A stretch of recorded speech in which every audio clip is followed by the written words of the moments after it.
talking with Democratic gubernatorial candidate and Milwaukee Mayor Tom Barrett this morning on For the Record. Good morning, I'm Neil Heinen. For the next 4 weeks, For the Record will focus on the recall election in Wisconsin, including interviews with both candidates and analysis from our experts panel. As of this moment, we do not have a date set for our discussion with Governor Walker, but we do not anticipate any problems getting that scheduled. But we begin this morning with the challenger in the election, and a familiar challenger at that.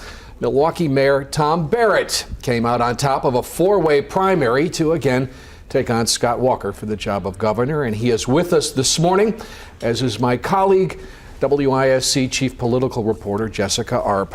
Mayor, welcome back. It's good to be back. Good to see you again. Despite this past week's almost total focus on jobs, which was the news of the week, and we'll get to that, I really want to start with the premise for this recall, the bill that spurred all of the protests and all of the rallies and signature collections. And that's the surprise legislation that sort of dramatically curtailed the bargaining abilities of public employee unions. And since that's really where the energy came from here, Tom, and fueled all of this, the passion and the drive, I want to know where collective bargaining kind of currently resides in your thinking about this campaign and about the vision that you're laying out for the future of this state. What I have said is that I support the restoration of collective bargaining, and I do want to act quickly on it. And I think it's important to have a multifaceted approach. For me, the destination is what's important. The vehicle is not as important. In other words, I would begin by certainly working with legislative leaders and even as early as the summer having a special session to restore collective bargaining rights. I think that that's basic, it's fair. I think that that was the spark that started this fire, or started this civil war. And if that doesn't succeed, we would do it through a freestanding bill. If that didn't succeed, I would certainly include it as part of the budget next year. So again, I'm supportive of it and committed to it, and I think it's important because it's the right thing to do and it's a fair thing to do. And as you're traveling the state, is this still the fundamental issue? Is this what you're saying to people and what you're hearing from people? Is the reason this recall is going on? Well, again, I think what's happened was, and you talked about what fueled it, what sparked it.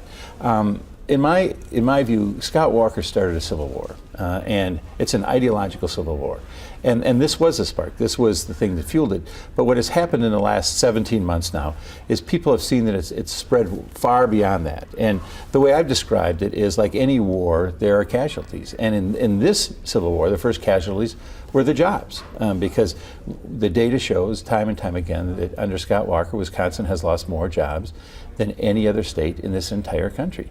And so that, to me, has been now included in the dialogue, as has the war on women, as has the attacks on education in terms of funding. It's a wide range of issues now because they're all ideological in nature, that he has shown several things. What we now know about Scott Walker, and we saw it in that clip last week that was released, where he was very, very blunt, and he said, my strategy is to divide and conquer. And he has successfully divided this state unlike it's ever been divided before. And that's his style of leadership, is how do you pit people against each other. And he said it about unions. He said it about unions in an interview with a backer in Bloyd. Right. And there was a woman who then turned around and gave him $500,000. So it wasn't just like running into a clerk in the grocery store. There was a little bit more to it than that. I wanted to ask you about, you mentioned there the war on women that's been brought up. Those are something that you've been running in some of your ads. And one of them that we looked at, and one of them that the Associated Press and others have looked at, they've deemed misleading your claims about the war on women, specifically the equal pay issue, because number one, it deals with more than just women, that law that was passed. And second of all, it deals more with lawsuits. It's not the Equal Pay Act that's the federal law that says people can't pay, one gender more or less than the other. So do you stand by those ads? I'll tell you why. Yes, I do. To answer, no, I don't believe they're misleading, because what you have here is you had a federal law that went into effect, equal pay for equal work. There was going to be a state counterpart to that, and it would have access to the courts. And when he vetoed it, Scott Walker said, well, this is a windfall for the trial lawyers, or it could be a windfall for the trial lawyers. Well, as it turns out, there haven't been any lawsuits. There haven't been any lawsuits, and he's complaining about being a windfall for the trial lawyers. What happened, I believe, in Wisconsin is I think people follow the law in Wisconsin. And so the law is passed, people follow the law, and it does say that there has to be equal pay for equal work, and it does deal with remedies, whether you can have a state court remedy. And I think having a state court remedy is important, because there are some communities like Madison where you do have a federal court right here. But there are other communities in the state that are far away from Madison, or far away from Milwaukee, or far away from Green Bay, where the federal courts reside. And for a person who would feel aggrieved, then it would add to their costs to have to take this to federal court. So I certainly think that it showed his animosity towards this concept and making sure that the state had remedies that were similar to the federal remedies. But if there haven't been any lawsuits, do you believe the law was even really necessary? Oh, I think it is. And again, I think part of what's going on here is that people will follow the law. But if there was no damage, then why did he have to get rid of it? But the reasons he gave for getting rid of it had to do with these false misperceptions that he wants to create about the law. I want to just deal with the issue of the week, if we can, for a minute. You've probably gotten emails, Jess. I've started to get them. I think we'll get them all weekend along this line. This is from Joe. Joe, give my best to Joe. Yeah, Joe. But you know, he says, I have an awesome program subject for you, the whole jobs thing in this state, jobs lost, jobs gained. He says, what's really making me angry is that this is numbers, and people are twisting numbers, and they shouldn't be able to twist numbers. And so I can't promise him a whole show on that, but I can certainly ask you, what are people to make of these conflicting numbers, and is this really helping them understand the challenges that we face as a state with employment? Well, let me be clear about this. The numbers that I have used are the Bureau of Labor Statistic numbers, as reported by the media, as vetted by the federal government, as released by the federal government. I didn't produce any numbers myself. Every single number that I have used has come from reports that have been used literally by decades, by the media, by every other state in this country, by the federal government. So what happens? These numbers put Scott Walker in a very bad light, because they show that under his leadership, Wisconsin lost more jobs than any other state in the country in 2011. And now we've got the new April numbers out. They once again show there's been a net job loss of 5,900 jobs. He can't defend that. He can't defend that. His first defense was, well, that's why it's because of all this political unrest. That's why we've lost so many jobs. Well, then the video comes out where he says that he's going to try to divide and conquer, which demonstrates beyond a shadow of a doubt that he started the political unrest. So I think they regrouped and thought, well, we can't blame it on the political unrest if now everybody knows that we've started this unrest. So let's come up with a new set of numbers. And so they've got this different set of numbers that has not been used on a wide scale basis for comparison.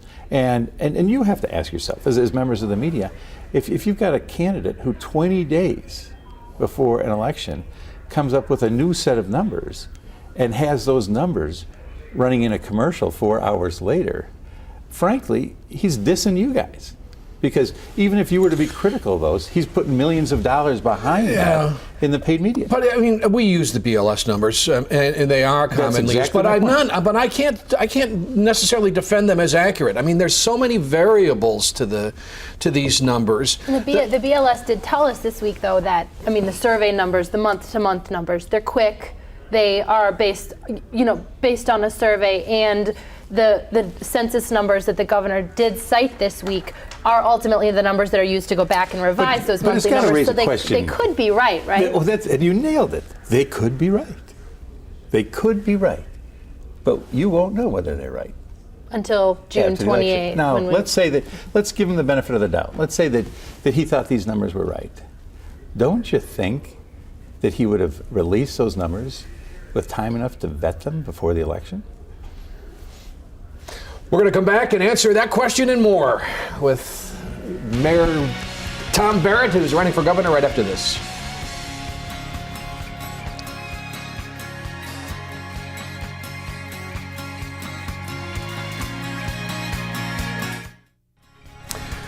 We are continuing our recall election coverage this month, and our interview is with Democratic candidate for governor Tom Barrett, the mayor of Milwaukee, and my colleague Jessica Arp is with me this morning. Sure. Well, we wanted to talk to you about your record in Milwaukee. This is, once again, it was in 2010. It once again has become an issue this time in the campaign. The governor attacking the poverty rates, the unemployment rates, et cetera. Now, while we know he was county executive for 7 of the 8 years you were mayor, the numbers still are startling to people who may be outside of your city. So how do you defend that record to the rest of the state and let people know how you would or wouldn't, or whether those numbers could transfer over to the rest of the state? Well, I think that his attack tells you a lot about his character as well, because he was the county executive for Milwaukee County for 8 years. And less than a year and a half later, he says in his acceptance speech on primary night, we don't want Wisconsin to be like Milwaukee. Now, what is he saying when he's saying that? Are there racial connotations? Are there poverty connotations? Is it an attempt by the sitting governor to turn the whole state against the largest city in the state, the city that does have the highest percentage of people living in poverty? That's what the governor is trying to do. He's trying to turn this whole state against Milwaukee. And I think it's something people should think about when they think about who he is. Because if he's so willing to attack the community that he led just 2 years ago, I wouldn't be surprised at all if he was willing to attack this whole state 2 years after he left the state, if he was going to do something else. But let me defend my record, because he talks about how unemployment has gone up in Milwaukee 28% since I've been mayor. He was county executive that whole time. During his time as county executive, unemployment went up 34% in Milwaukee County, because he was there longer. So if I had tens of millions of dollars from out-of-state contributors, I could be running commercials that say unemployment in Milwaukee went up 34% under Governor Scott Walker. He talks about the schools. He knows as well as I do I have nothing to do with the schools. He doesn't care. He doesn't care at all. He's going to put it in a commercial and just throw it out there. So again, I think it's disturbing. And as the mayor of the city of Milwaukee, I am offended that the governor of this state would try to turn people against it. What have you done to address those specific things, poverty and unemployment? Just yesterday, and I'll give you another perfect example. I was at Talgo, the company that the city worked very, very hard to have located in the heart of the central city, one of the poorest neighborhoods in the city, one of the poorest neighborhoods in the entire state. 86-acre area that had been abandoned by Tower Automotive, by A.O. Smith. And we put tens of millions of dollars into that to develop it. And we worked with this company specifically to create jobs in the central city. Governor Walker and his administration terminated the contract with Talgo. And so just yesterday I was there, a mass layoff notice went. And there are going to be many, many people who will lose their jobs. So rather than having a governor who's helping me try to create jobs in the central city, I literally have a governor who is taking jobs out of the central city of Milwaukee. It's unbelievable. Then you look at the foreclosure money that was supposed to come to victims of foreclosure or communities that have been affected by foreclosure. 25 million, just take it away. Just take it away.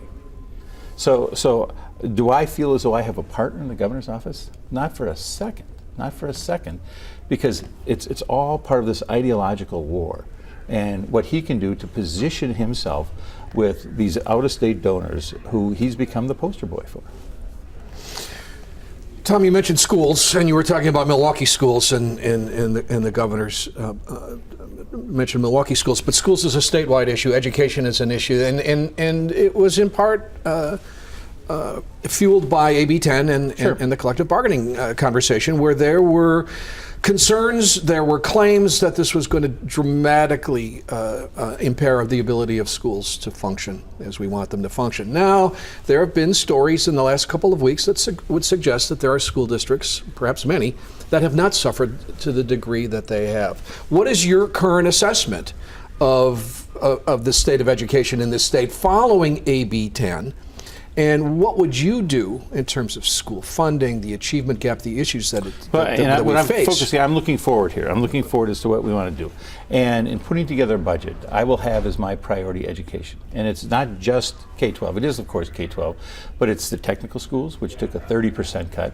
It's the university system, which has taken massive cuts throughout the state of Wisconsin. And that would be my priority for funding. Now, the question, of course, is where the fund's going to come from. And this is where I go back. Now I'm going to go back and talk about, by failing to focus on jobs, what's the result of that? Obviously, people's lives were affected negatively, but there was another negative impact, another casualty of his ideological civil war, and that's the revenue that would be produced by jobs. Because if you look at the growth in jobs nationally in 2011 and compare it to Wisconsin, if we had simply matched the national growth, we'd have over 60,000 additional jobs. And the income tax, the sales tax, the property tax, the corporate tax that would be generated by those jobs would be the natural fountain, if you will, for funding for education. So we've lost that. That's gone. We can't redo that. That's gone. But as I put my budget together, I'm certainly going to make it a priority. Just as a mayor, I've made public safety my priority. As governor, I would make education my priority. That doesn't mean we're going to replenish the funds overnight, but I think it's important for people to know what my mindset is and what my priorities are. We're going to continue our conversation with Milwaukee Mayor Tom Barrett when we come back right after this.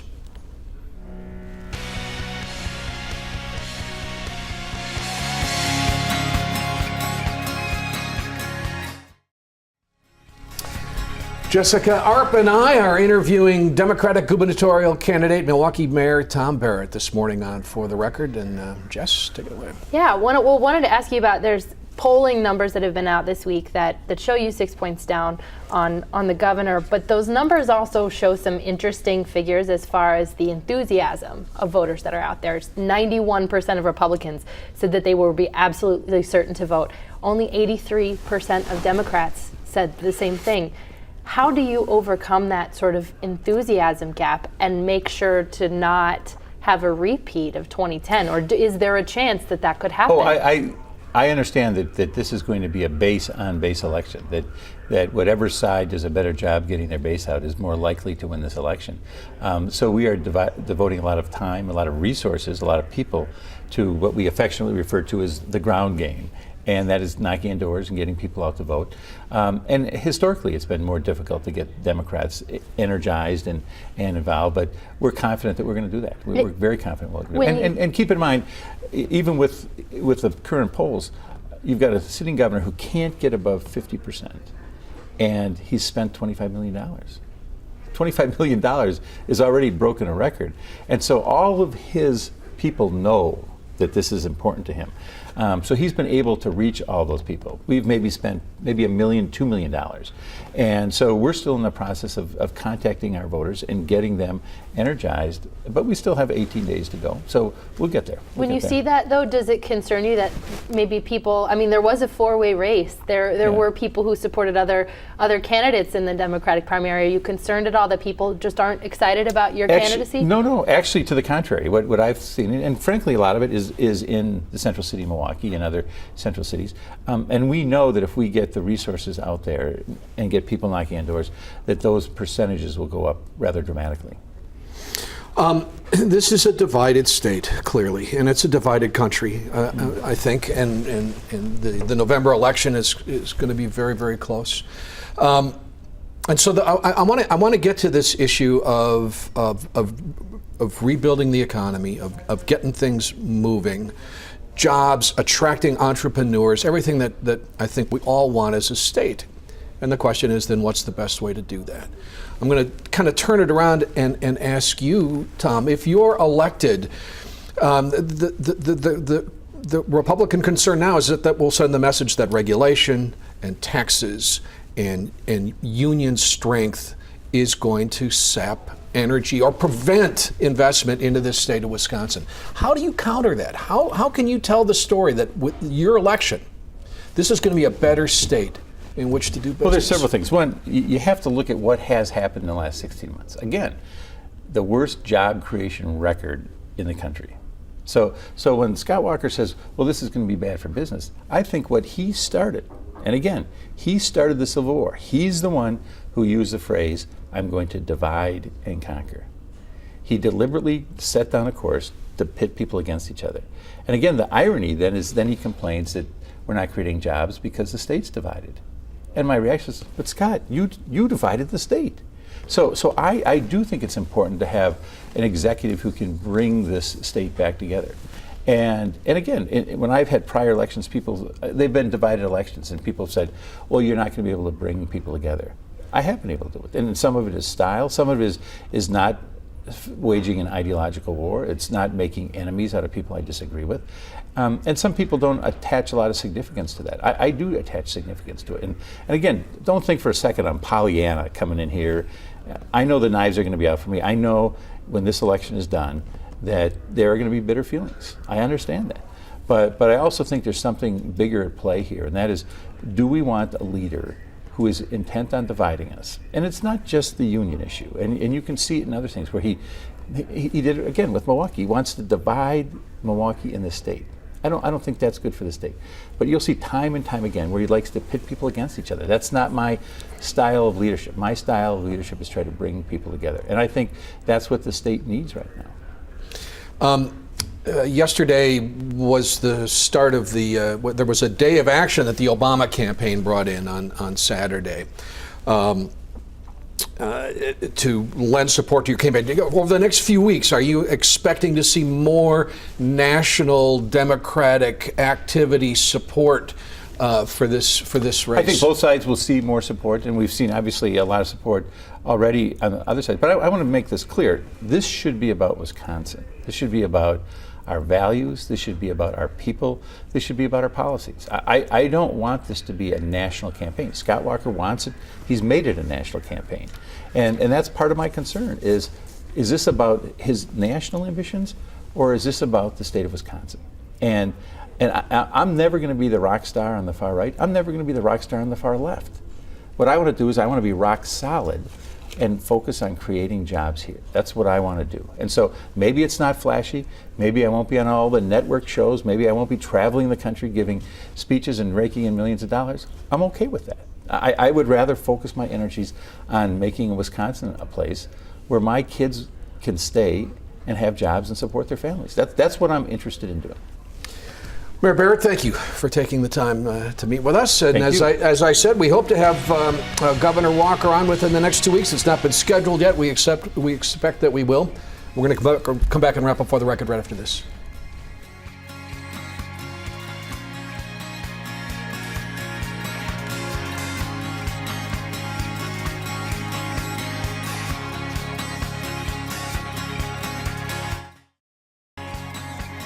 Thanks to Mayor Barrett and my colleague Jessica Arp for joining me today.